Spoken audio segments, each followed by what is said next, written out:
So, hey guys, I'm Dr. Pavitra. I'm an orthodontist. So, a little bit about myself. I got All India rank second in PGI exam in 2020, and AIMS, I got the 21st rank. First is that the maxilla can either be slightly forwardly placed or it can be backwardly placed. So bringing the mandible forward, we use your myofunctional appliances.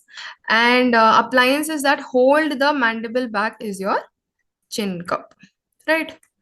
So say in a case of mandibular retrusion, so the mandible is backward. So this is a skeletal class 2 case since the mandible is retrognathic, right? So in this case, we need to bring the mandible to a forward position. So in that case, we give the so to pull it forward, we use the myofunctional appliance. So this brings the mandible forward. So growth pattern, so mandible is a bone that just doesn't grow in size. It doesn't just increase like this. The mandible also rotates. Okay, so it is your face mask. So in face mask, let's see the components later. Basically, you have a forehead strap and a chin strap. This provides support. And if you see, we have little elastics over here. These elastics attached to the teeth. So this provides a force for the maxilla to come forward. So when we place a face mask, the maxilla goes a little forward and we can correct it. So your maxilla is like this, right? So we have a headgear strap right here and the elastic that pulls it in this direction. So it's gonna cause the maxilla to move like this, kind of up and kind of like this. Over here, we have a very similar type, but there's no telescope. Can you see these layers over here? So this is your telescope which retracts in and retracts out.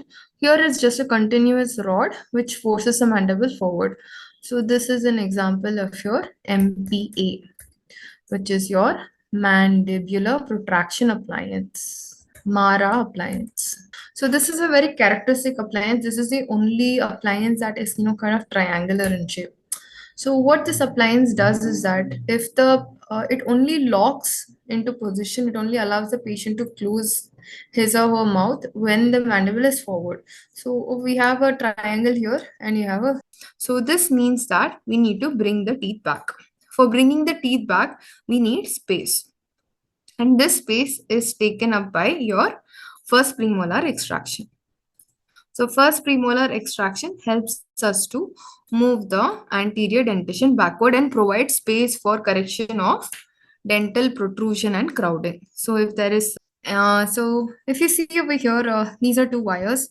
You can see that the cross section is different. Over here it is a round wire and this is a rectangular wire. So ortho generally uses both these type of wires. So round wires, if you see, it is your, if it only has one single number, it is your round wire. If it has two numbers like something cross something, it is your rectangular wire. And this is an important question. This is a different type bracket system itself. This is called as your Beck's bracket. So Beck's bracket was before your edgewise bracket. So if you see, this looks nothing like these brackets right here.